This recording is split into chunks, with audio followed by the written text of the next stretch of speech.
अस्सलामुअलैकुम दोस्तों और साथियों, उम्मीद है आप लोग खैरियत से होंगे। आज की इस वीडियो में हम बात करेंगे कि एक सवाल ज़हन में पैदा होता है कि ये जो दूध हम पीते हैं ये एक अच्छी चीज़ है या इसकी वजह से कुछ बीमारियां भी जन्म लेती हैं। ये बहस चलती रहती है।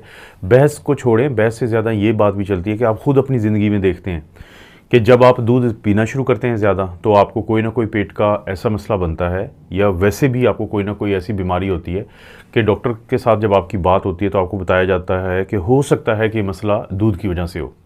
लेकिन दूसरी तरफ आप सुनते हैं कि दूध के बहुत ज़्यादा फ़ायदे हैं। तो थोड़ा सा हम इस वीडियो में जायज़ा लेंगे कि दूध के फ़ायदे और नुकसान क्या हैं और क्या ये एक अच्छी चीज़ है या इतनी बुरी है कि इसको आपको नहीं पीना चाहिए।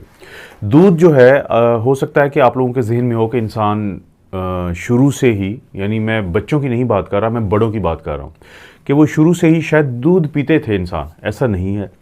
तकरीबन 11,000 साल पहले, यानी ये वो टाइम था जब ज़राअत नहीं थी, जब एग्रीकल्चर नहीं था, तो इंसान आमतौर पे शिकारी था, शिकार किया करता था। तो मैमल्स वो होते हैं जो अपने बच्चों को दूध पिलाते हैं। जो छोटे बच्चे होते हैं 1 साल से कम उम्र के इन्फेंट्स होते हैं तो उनको दूध पिलाते हैं कि पैदाइश के बाद माँ बच्चे को दूध पिलाती है, बाकी तमाम मैमल्स की तरह इंसानों में भी।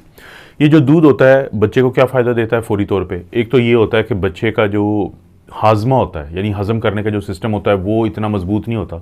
तो ये एक तो क्योंकि माँ का हिस्सा होता है और माँ के अंदर बच्चा 9 महीने गुजार चुका होता है, कंपेटिबल होता है, तो इसलिए ये दूध उसको मसला नहीं करता हज़म होने में। एक तो ये फ़ायदा होता है। दूसरा, ये जो दूध होता है माँ का, इसके अंदर मिनरल्स होते हैं, इसके अंदर वाइटामिन होते हैं, इसके अंदर फैट्स भी होती हैं और इसके अंदर प्रोटीन होती है। यानी प्रोटीन और एंटीबॉडीज़ का क्या फ़ायदा होगा कि क्योंकि इस बच्चे का भी इम्यून सिस्टम या मदाफ़ती निज़ाम नहीं बना हुआ होता, तो जिस तरह से माँ का इम्यून सिस्टम अंदर बचा रहा था, माँ के अंदर जब ये बच्चा था इस बच्चे को मुख्तलिफ़ बीमारियों से, तो वही जो इम्यून सिस्टम का कुछ हिस्सा है वो दूध के ज़रिए जब बच्चे में आता है तो वो भी बचाता है। और एक बहुत बड़ी बात कि बच्चे को क्योंकि एनर्जी चाहिए होती है, तवानाई चाहिए होती है, तो उसके लिए एक कार्बोहाइड्रेट है जिसको हम लैक्टोज़ कहते हैं। और बच्चे के अंदर एक एंजाइम होता है जिसका नाम लैक्टेज़ है, वो इसको तोड़ता है और इससे तवानाई, एनर्जी पैदा होती है और बच्चा जो है वो उसकी नशोनुमा होती है। लेकिन होता ये था कि जब बच्चे बड़े होते थे जैसे ही, तो जो माँ बाप खा रहे होते थे तो वो उसका हिस्सा बन जाते थे, वो चीज़ें खाना शुरू कर देते थे। इस तरह होता था लाखों करोड़ों सालों से। फिर जब 11,000 साल पहले इंसान ज़राअत की तरफ आया, एग्रीकल्चर की तरफ आया, तो जब वो एग्रीकल्चर में गया तो एक चीज़ नोट की इंसानों ने कि जो ये बकरी है, गाय है, भेड़ है, ये भी उस एरिया में जहाँ पे ज़राअत होती थी तो वहाँ पे जो घास इजाफी होता था तो उसको खाने के लिए ही आते थे। और जब ये खाते थे, और यानी ये वो घास था जिसका इंसानों को कोई फ़ायदा नहीं था। एक तो ये चीज़ जिसको हम चरना कहते हैं कि इंसान जो है उसको नहीं, उसको काटना पड़ता था। दूसरा, ये जो 3 जानवर जिनके मैंने नाम लिए हैं, भेड़, बकरी और ये गाय वगैरह, तो ये दूध इनमें से आता था। और जब उस दूध को इंसान ने चखा, पहले खुद और बाद में उसने अपने बच्चों को देना शुरू किया, तो उसने ये चीज़ देखी कि ये चीज़ जो है ये पीने के बाद उसको बितरी आती है। लेकिन एक मसला था यहाँ पे।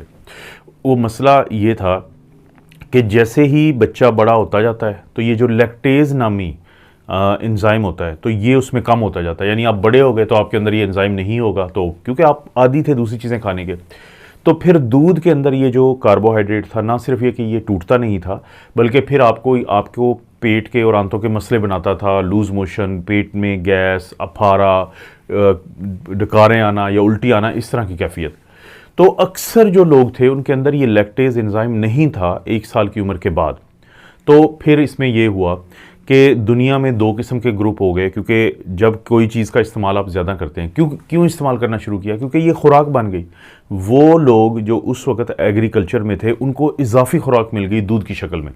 लेकिन मसला क्या था कि उनके अंदर एंजाइम नहीं था। तो जब एक चीज़ का मुसलसल इस्तेमाल हो और उसको तोड़ने वाली चीज़ ना हो, तो एक ऐसा प्रेशर पड़ता है हमारे जीन्स के ऊपर कि उनमें से कुछ ना कुछ जो है वो तब्दीली आ जाती है। तो कुछ इंसानों में ये तब्दीली आई कि उनमें लैक्टेज़ जो है, बड़े होने के बावजूद उनमें लैक्टेज़ रहना शुरू कर दिया और बाकियों में लैक्टेज़ नहीं था। इस वक्त भी दुनिया की 65% आबादी ऐसी है जिसके अंदर ये एंजाइम नहीं होता, तो दूध जब वो पीते हैं ख़ासतौर पे 150 ml से ज़्यादा, तो उनकी तबीयत ख़राब हो जाती है। ख़ासतौर पे जो एशिया के लोग हैं उनमें ये एंजाइम नहीं है, लेकिन जो अमेरिका है यानी नॉर्थ अमेरिका है, कनाडा है, नॉर्दर्न यूरोप है, ये वो नस्ल थी कि जिनके अंदर वो जीन्स रहे कि जिनके अंदर लैक्टेज एंजाइम पैदा होता था, दूध को वो हज़म कर लेते थे, इसलिए उनको मसला ज़्यादा नहीं बना। यानी उनके पास एक इजाफी खुराक आ गई। इजाफी खुराक का आप यहाँ से अंदाज़ा कर लें कि पूरी दुनिया में जो जहाज़ उड़ते हैं उनकी वजह से जो माहौलियाती आलूदगी पैदा होती है, अगर आप उसको मजमूई तौर पे इकट्ठा भी कर लें तो वो उससे भी कम है कि जो दूध की प्रोडक्शन की पूरी दुनिया में एक इंडस्ट्री है। यानी इतनी बड़ी इंडस्ट्री बन गई दूध की और इतनी फैक्ट्रियां लग गई कि उनकी वजह से जो पोल्यूशन होती है, कार्बन का या धुआं जो निकलता है, वो धुआं जो जहाज़ इतने ज़्यादा चलते हैं उनसे भी ज़्यादा है। तो इसलिए यूरोप जो है ख़ास तौर पे, तो वहाँ पे आप आज भी नोट करें कि वहाँ पे जो जदीद तरीन जो तरक्की है वो भी इस इंडस्ट्री में हुई है, क्योंकि उनको ये चीज़ जिसको हम पंजाबी में कहते हैं पच जाती है, या वो इसको डाइजेस्ट कर लेते हैं या वो इसको टॉलरेट कर लेते हैं। लेकिन एशिया के जो लोग हैं वहाँ पे बड़ा मसला है। एशिया के लोगों में बहुत सारे ऐसे होते हैं कि जिनके अंदर ये लैक्टेज नहीं होता, तो जिसकी वजह से दूध पीने के बाद उनकी तबीयत ख़राब होती है। अब फ़ायदा क्या है दूध का और उसके ऊपर इल्ज़ाम क्या लगता है वो भी मैं आपको बता देता हूँ। फ़ायदा ये है कि दूध एक मुकम्मल ग़िज़ा है। इसके अंदर एनर्जी है, इसके अंदर फ़ैट है, इसके अंदर प्रोटीन है, इसके अंदर कार्बोहाइड्रेट है, इसके अंदर माइक्रो न्यूट्रिएंट्स भी हैं जो मिनरल्स और वाइटामिन्स, यानी मैक्रो जो 3 मैंने पहले बताया, उसके बाद माइक्रो भी हैं। तो ये एक मुकम्मल ग़िज़ा है। यानी अगर आप ये सोचेंगे मैं पानी की जगह पे इसको पीऊँगा, तो आप नहीं पी सकते, क्योंकि ये खुराक है। एक तो ये चीज़ है।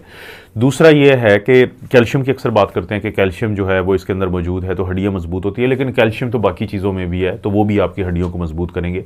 लेकिन एक तो ये मुकम्मल खुराक है, बच्चों को तो फ़ायदा होता ही होता है, वो बड़े जो इसको जज़ब कर सकते हैं, जो इसको बर्दाश्त कर सकते हैं, तो उनको भी फ़ायदा होगा। लेकिन मसला ये है कि जितना ज़्यादा आप दूध पिएंगे उतने ज़्यादा फिर आपको मसला बनता है। यानी फ़र्ज़ करें कि 1 पाव दूध रोज़ाना आप पीते हैं तो आपका जिस्म बहुत आसानी से उसको जज़ब कर लेगा। लेकिन अगर आप किलो पीना शुरू कर दें तो फिर आपको आंतों के और पेट के मसाइल जन्म लेंगे। इसका जो साबितशुदा नुकसान है वो है कि कुछ लोगों को एलर्जी होती है इससे, कुछ लोगों को जिल्द के ऊपर एलर्जी होती है, कुछ लोगों को एक्नी बहुत ज़्यादा लोगों को कर देता है। यानी 100 में से 25 लोगों को ये एक्नी का मसला बना देता है, दानों का मसला बना देता है। एलर्जी की वजह से दाने बन जाते हैं और पेट की एलर्जी की वजह से कोई मोशन और उल्टियाँ और पेट में दर्द और गैस बनना शुरू हो जाती है। तो ऐसे लोगों को नहीं इस्तेमाल करना चाहिए या कम करना चाहिए। यानी कोशिश करें कि 250 ml या 150 ml से ज़्यादा इस्तेमाल ना करें। 150 होता है जो आप ये चाय का छोटा कप होता है, तो ये जो आप पीते हैं तो ये 150 ml है। जो गिलास होता है वो 250 ml का होता है या 1 पाव का होता है। लेकिन जो इल्ज़ाम लगते हैं कि जी दूध पीने से आपको कैंसर हो जाता है, ब्रेस्ट कैंसर होता है, प्रोस्टेट कैंसर होता है, कोलन का कैंसर होता है, तो इसके बारे में जो तहकीकात हैं वो ये बताती हैं कि ऐसा कुछ नहीं है, कि लोग जब एक ख़ास मिकदार पीते हैं तो उससे के बाद इनको मसला नहीं होता, कोई कैंसर वाली चीज़ जन्म नहीं लेती। हाँ, माहौलियाती आलूदगी का अब इंसान ये एक हल निकाल रहे हैं कि अगर आपको पता है कि जो स्ट्रिक्ट वेजिटेरियन होते हैं वो दूध भी नहीं पीते। वो कहते हैं कि ये इंसानों के ऊपर, इंसान जो है वो जानवरों के ऊपर जो है वो काफ़ी उसको बुरी हालत में रख के ये चीज़ ली जाती है, तो हम ये नहीं इस्तेमाल करेंगे। ग्रुप है दुनिया में। लेकिन ये है कि फिर उसका हल इंसानों ने ये निकाला हुआ है कि अगर आप इस चीज़ से बचना चाहते हैं तो सोया मिल्क एक होता है, तो वो उसके अंदर वही तमाम चीज़ें हैं, बल्कि दूध से भी बेहतर चीज़ है वो सोया मिल्क जो है। लेकिन जो बाकी मिल्क होता है जैसे आलमंड मिल्क है, ओट मिल्क है, कोकोनट मिल्क है, तो इनके अंदर इजाफी चीज़ें डाल के उनको वो कुव्वत और ताकत दी जाती है जो दूध के अंदर मौजूद होती है या जो सोया मिल्क के अंदर मौजूद होती है, वो उनके अंदर नहीं होती, लेकिन उसके बाद उसको केमिकली चीज़ें डाली जाती हैं। तो अगर इसका हम नतीजा निकालना चाहें तो देखें इसके फ़ायदे भी हैं, नुकसान भी हैं। जो भी शख्स दूध पीने के बाद महसूस करे कि उसकी तबीयत ठीक नहीं रहती है तो वो कम दूध पिए। बेशक ये नहीं है कि छोड़ दे, लेकिन कम दूध पिए।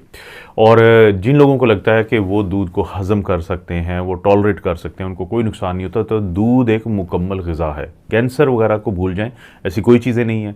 और ये वैसे बातें होती हैं ख़ासतौर पे वो लोग जो नहीं पसंद करते जानवरों से आने वाली मुख्तलिफ खुराकों को, तो वो फिर इस तरह की बातें बहुत ज़्यादा करते हैं। दोस्तों, इस चैनल के अलावा भी मेरे 2 और चैनल हैं, doctor Afzal cardiology official, doctor Mohammad Afzal. अगर आपके पास टाइम हो तो आप ज़रूर विज़िट करें और सब्सक्राइब भी करें। इस चैनल को सब्सक्राइब करें, वीडियो को लाइक करें, कोई अच्छा सा कमेंट करें, कोई वीडियो किसी दोस्त रिश्तेदार को फ़ायदा दे सकती है आपका ख्याल है तो नीचे शेयर के ऑप्शन को क्लिक करें, कॉपी लिंक कर लें और उसको कहीं पे भी पेस्ट कर दें किसी सोशल मीडिया प्लेटफॉर्म पे अपने दोस्तों रिश्तेदारों के फ़ायदे के लिए। आप अपना और अपनी फैमिली का ख्याल रखें। अल्लाह ताला आपको और आपकी फैमिली को हर किस्म की बुराई, बीमारी और आजमाइश से महफूज रखें।